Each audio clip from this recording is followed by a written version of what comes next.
आज मैं political science honours के सेमेस्टर थर्ड CC7 के एक टॉपिक के बारे में डिस्कस करने जा रहा हूँ। मैं doctor Gautam Gaurai, department of political science, Patamda degree college Jalna.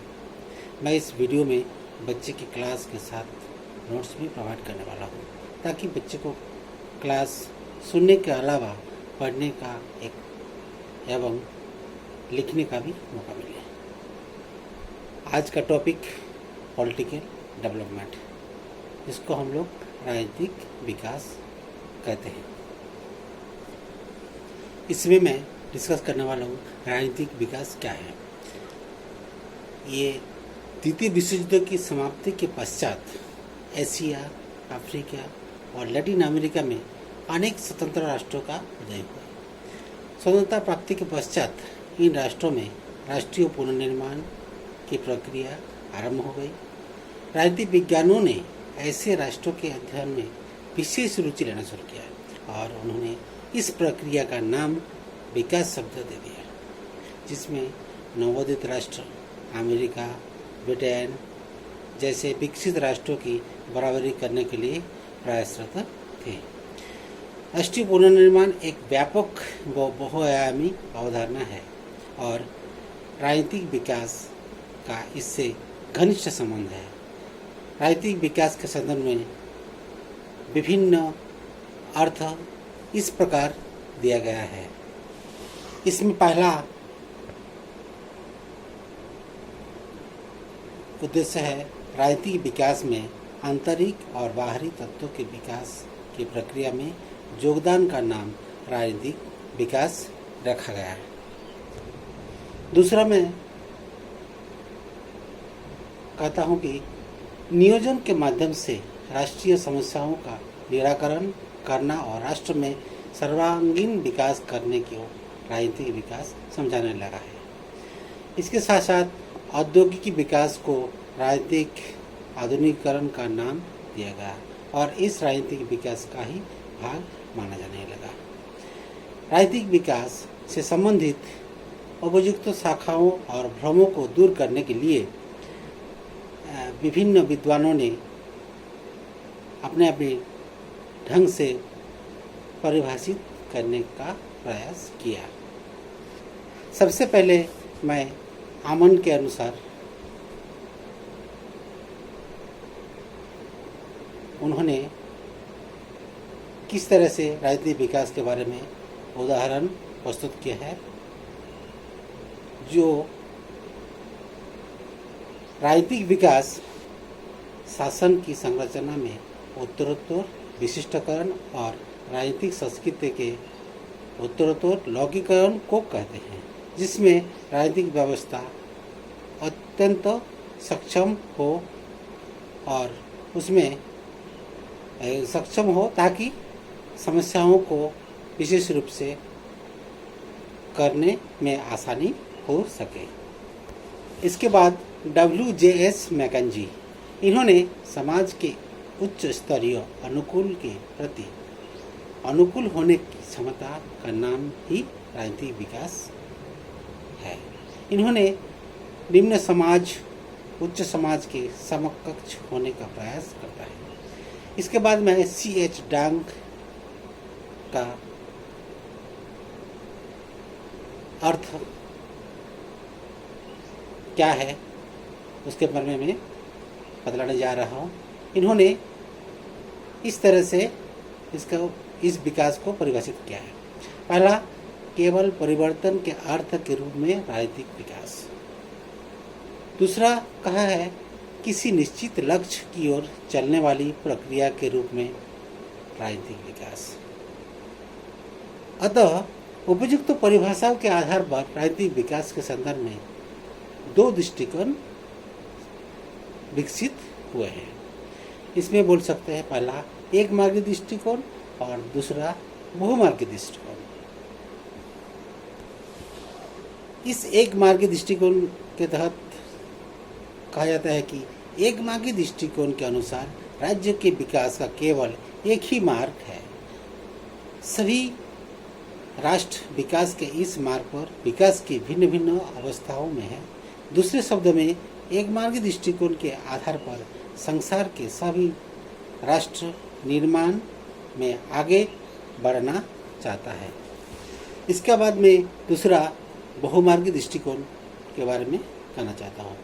इस दृष्टिकोण के अनुसार राजनीतिक विकास बहुदिशाई और बहुआयामी है, क्योंकि स्वयं विकास की अनेक दिशाएं होती है।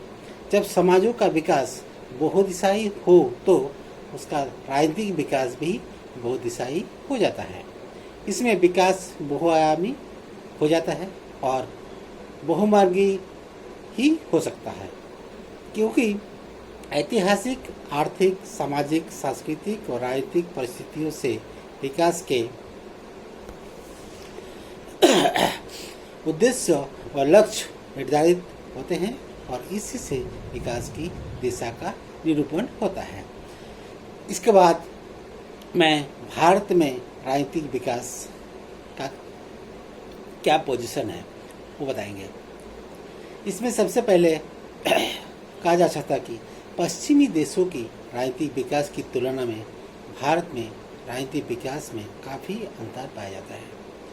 भारत पश्चिमी राष्ट्रों की तुलना में सामाजिक, परंपरागत, धार्मिक, सांस्कृतिक, राजनीतिक आस्थाओं के प्रति भिन्न आस्था रखता है, क्योंकि भारत परंपरावादी देश माना जाता है।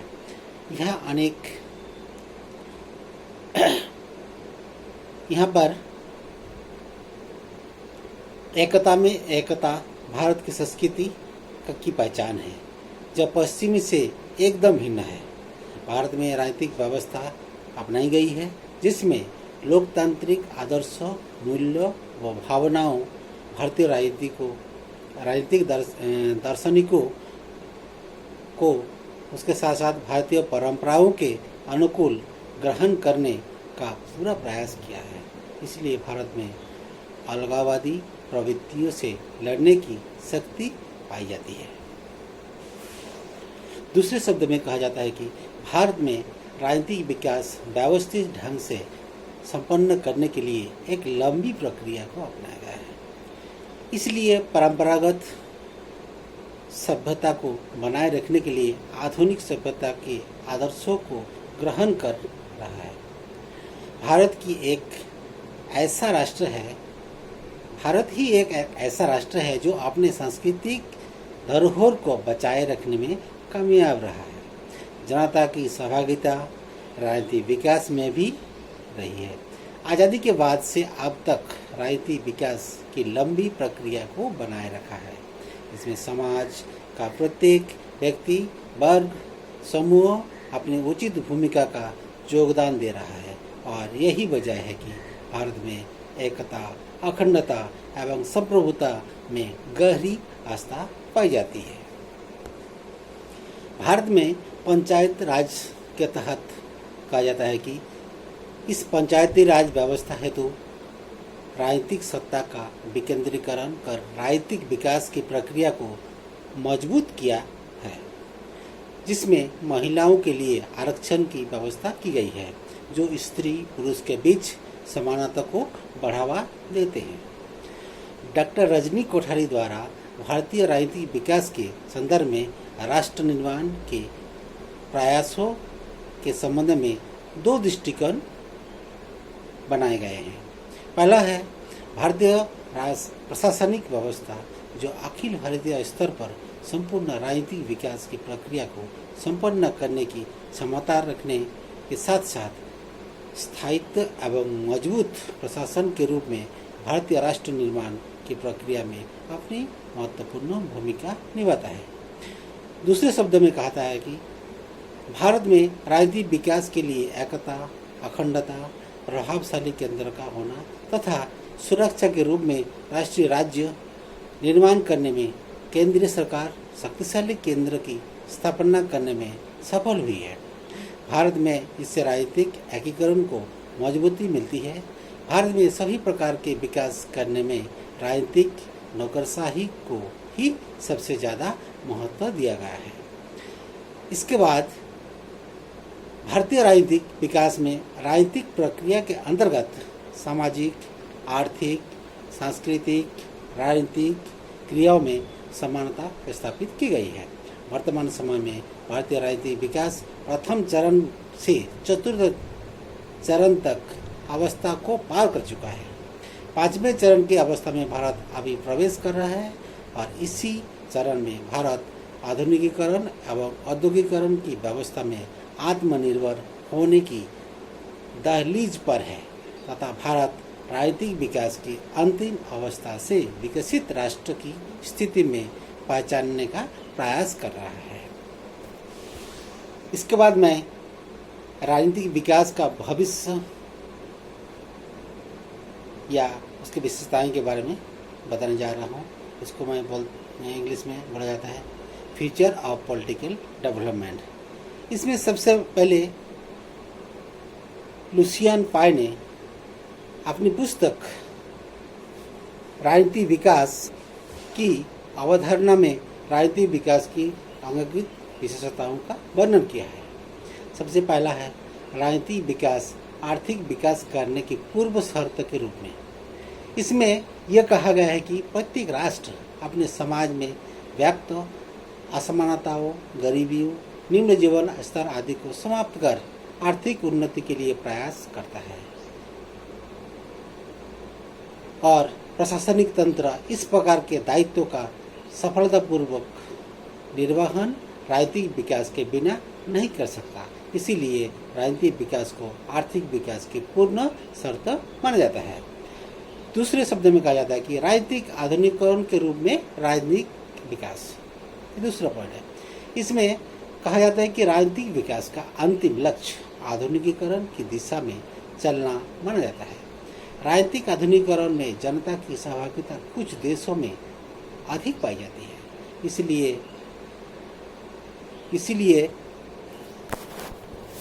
शासक वर्ग भी जनता का और देश का आधुनिकीकरण करने के लिए प्रयासरत रहता है।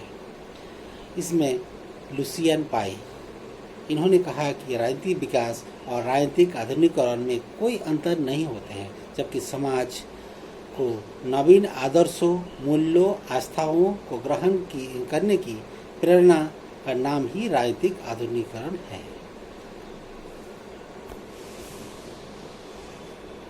नेक्स्ट, राजनीतिक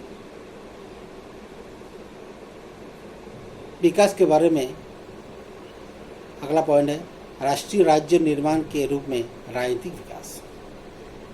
इसमें कहा है कि किसी भी राज्य में भिन्न भिन्न जातियाँ पाई जाती हैं और जिनकी भाषाओं में भी विभिन्नताएं देखने में आती है। रहन सहन, खान पान आदि में भिन्नताएं होती है।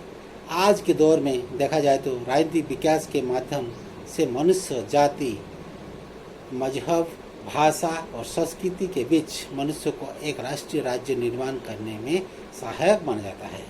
एकता, अखंडता और सुरक्षा राष्ट्रीय राज्य में निहित होती है।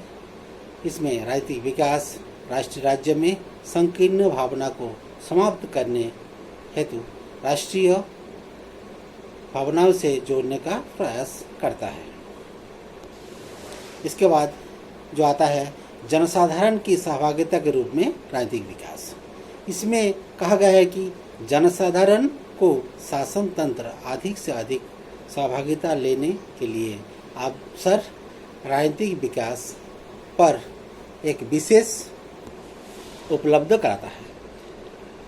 राष्ट्र शासन में प्रत्येक वर्ग को बनाए रखने का अवसर देता है, चाहे वो किसी भी धर्म, जाति, समाज का क्यों न हो। इसके अतिरिक्त अल्पसंख्यक पिछड़े वर्गों को भी शासन में बनाए रखने के लिए अवसर देता है। कहा जाता है कि जिन देशों में राजनीतिक तंत्र सर्वाधिकारवादी अवसरवादिता को जन्म देता है, वहाँ राजनीतिक विकास राष्ट्रीय राजनीतिक में निगरानी रखने का कार्य करना चाहता है। नेक्स्ट हम लोग डिस्कस करते हैं लोकतंत्र निर्माण के रूप में राजनीतिक विकास। इसमें कहा जाता है कि जब शासन तंत्र लोकतंत्र की स्थापना करता है, तब उसके साथ साथ लोकतंत्र की समस्याओं, संरचनाओं, क्रियाओं और प्रतिक्रियाओं का निर्माण भी करता है।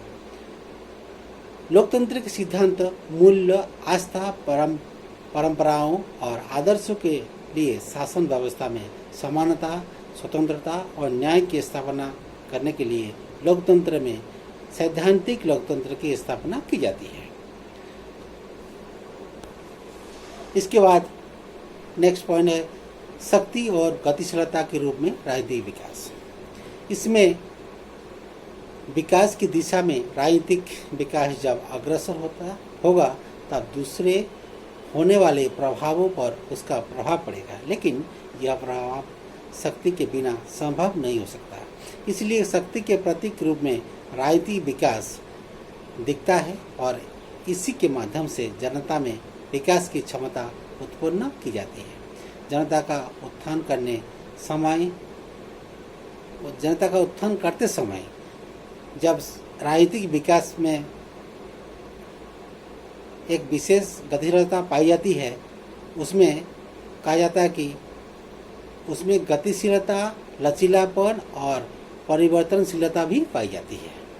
इसलिए जनता के हित में राजनीतिक व्यवस्था की शक्ति का प्रदर्शन कल्याणकारी भाषाओं को लागू करने में होता है। एक तरफ जनता की सहभागिता विकास में बढ़ती चली जाती है, वह दूसरी तरफ राजनीतिक विकास शक्ति का प्रतीक बनता चला जाता है। इसमें सहभागिता के बिना राजनीतिक विकास की शक्ति अधूरी होती है। इसके बाद मैं नेक्स्ट वीडियो में इसका प्रैक्टिकली, जिसको हम लोग बोलते हैं, उसको पेज वाइज आपको दिखाने जा रहा हूँ। ओके।